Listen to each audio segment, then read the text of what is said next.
In this video, I'm going to take you through step by step how to actually set up your graphic design portfolio. We're going to talk about what to put in a portfolio, the do's and don'ts, and how to really make your portfolio stand out.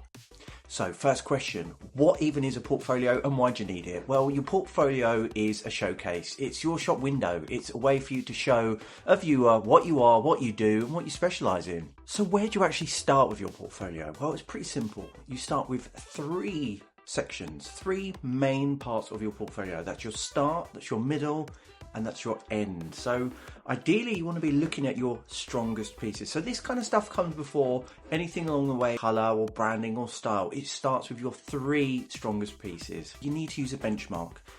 Ask yourself, are these pieces of work strong enough to be pinned and used on Pinterest? Are they Pinterest quality? If you posted your piece of work on Pinterest, would someone repost it? Would they choose that as part of their mood board? Is it of that quality? Now, if you're not sure about the quality or the caliber, jump on Pinterest right now, type a search up, some sort of party or some sort of branding or some sort of product. These pieces are usually quite high quality and quite high end. Ask yourself, would you actually pin that piece? Would you choose that to be part of a mood board that you're putting together? That's something that you'd use for inspiration maybe. Once you've got that as a kind of benchmark, you should be able to take some pieces away. And the simple, I guess, question you might ask yourself is, if it's not strong enough, if it wouldn't be pinned, if someone may not select that piece and use it as their own mood board or something that they would showcase, just don't put it in your portfolio. That means it is not strong enough to put in your portfolio. That's why we start with three pieces. To summarize, if it's not strong enough, if it's not Pinterest quality, leave it out. By now, you've probably got quite a body of work. You've probably got quite a detailed selection of pieces to choose from. You've discarded everything else, or you've put other pieces that aren't quite Pinterest quality, that may be 7 out of 10, 6 out of 10. Put them to one side. You need to now establish your start, middle, and end. Out of those three pieces, your strongest piece out of those three is going to be your starting piece. So your first piece, strongest piece number one.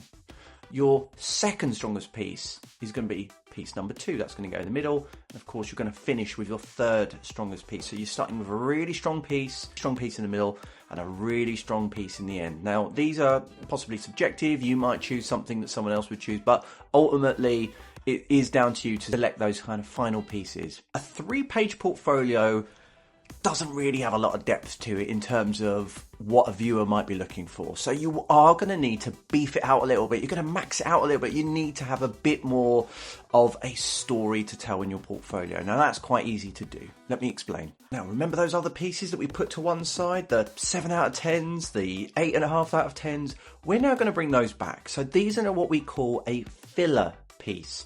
So those are the pieces that you're going to use in between your strongest pieces. So page 1, 2, and 3, these are your strongest pieces. Your additional pages to your portfolio are now going to drop in between. Not quite your 10 out of 10s. These are your filler pieces. So we're now looking to get our portfolio up to 5 pages in total. Now, as for the visual approach for these pieces, you've got to think commercial. So it's great putting super artistic, really unusual, random kind of pieces in your portfolio, but ultimately you got to have that commercial mindset. You got to be thinking about what's current, what's contemporary, what's a potential employer going to be looking for in my portfolio that will also show your design ability, your creative flair, but also show your commercial sensitivity. Because at the end of the day, graphic design, it is a business. That's definitely a really, really important part about what sort of pieces you are going to be choosing and what kind of pieces you are going to be selecting and putting together ultimately. So a nice flow to this portfolio might be starting with maybe a quite high impact current piece, maybe something digital, some examples of some web design, digital project that you might have worked on, an online social media campaign that you might have worked on. Your second piece, that's like a double page spread almost, so this could spill out into 2 pages. It could be quite a deep case study. Branding projects are really nice, so think about high impact logos on white backgrounds or black or grey backgrounds, something quite sophisticated. And think about some development work of how you got to that final piece. That doesn't necessarily mean it's a sort of a page of 25 different small images. It actually just be one big killer piece. So some of the most interesting portfolios I've seen kind of tell a bit of a story. So think about those 3 pieces. Let's go back to that. Show high impact, but also commercial viability. That in itself is quite striking, quite vivid. And what really, I suppose, what's a really nice supplement to that would be some of the breakdown material or some of the research material. Some of those pieces can look quite interesting and quite eye-catching in themselves. Scamp work, maybe mood boards, things like that. And that in itself can tell quite a nice middle page story or middle part of your portfolio story. And that's a nice way to entice the viewer and keep them reading on or looking on, if you like. That 3rd page, that kind of final piece or that ending part of your project, that's a really nice way to show the viewer or tell the viewer a little bit about yourself. Maybe you're an artist, maybe you're a painter, an illustrator, photographer, something along those lines. To tie in some of your work there, maybe a beautiful watercolor painting, maybe some really nice high quality sketches or scamp work. It could be just some comic book illustrations, anything along those sort of lines.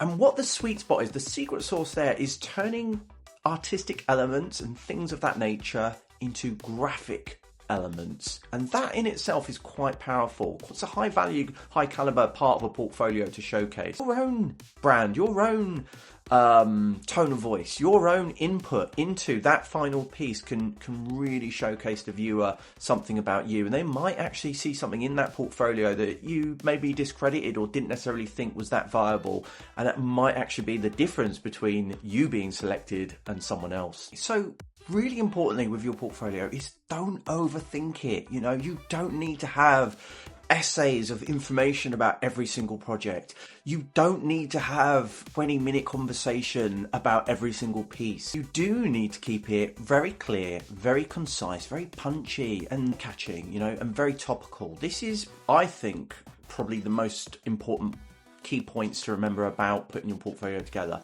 As your career progresses, as you go on, you will find you will be able to add more pieces. So that 3-page portfolio will become 5.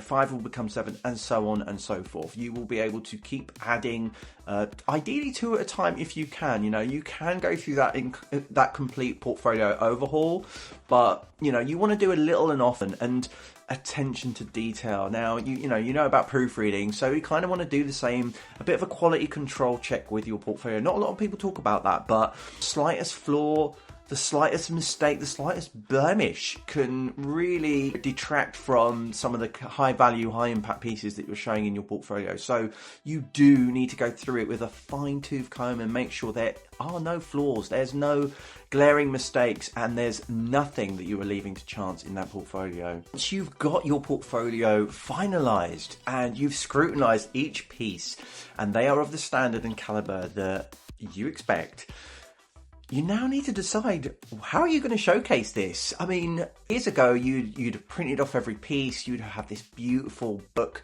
and you'd, go marching off to every studio, knock on the door, here I am, here's my portfolio, and hope to spend some quality time with someone showcasing each page of work in that portfolio. Well, look, that doesn't really happen much or at all anymore. Nowadays, you really kind of need to equip yourself with 2 main elements to showcase in your portfolio. You're going to have some sort of hard copy. So that's probably going to be in the form of a PDF portfolio. Now there you can really express yourself and really add and enhance and fine tune and update that PDF portfolio weekly, monthly, daily, whatever it might be, So that gives you a lot of flexibility there. It's low cost, low maintenance, and very easy to send out. You've got to make sure that it's pretty low or small in the megabyte size. You don't want it to be more than 5 megabytes, 8 megabytes, something like that. Pretty low, pretty nimble, pretty quick to access and send out at a drop of the hat, really. Your other portfolio is going to be online.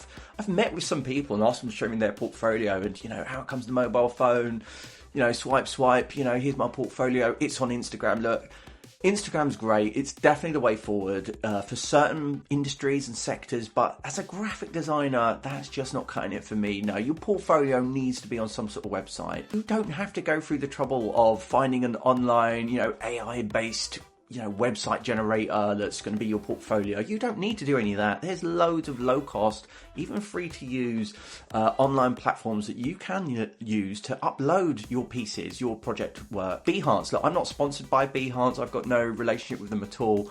But, you know, Behance is a great way to showcase some of your work. It's a good starting point. You can use that 3-page process. You know, you can get your 3 pages up there. So even if you're a student or you're really struggling for the quality and can't decide on what to put in that portfolio, that's a great starting point, you know. So you can find easy access points of entry to getting a portfolio up and online. You've got to get that URL saved. You've got to have it memorized. It's got to be, you know, you've got to be able to send it out to people.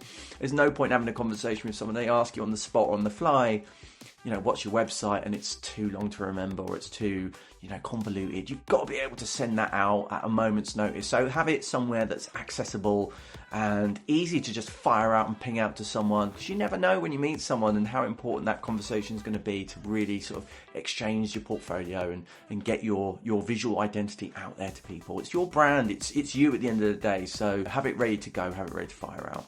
So for those looking for more ideas to bolster their portfolio, just remember, your career is long term. I know right now you might be in sprint mode, but remember, it is a bit of a marathon, your whole career and the life cycle behind your portfolio. So there are lots of options online. You know, there's 1-minute briefs, there's loads of times you're going to go for interviews and, you know, be asked to put together a project or some sort of task brief, things like that. These can all be used for portfolios as well. So it will take time, but you'll be able to build this up over time. So make sure you're doing that.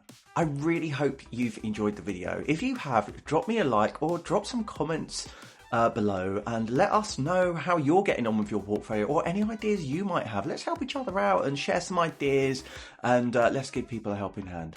I'd be really keen to get your opinion, and also let me know if there's any other topics you'd like me to cover, any other videos you'd like me to create. I'm glad you found this video useful. Please subscribe for more, and I'll see you on the next one.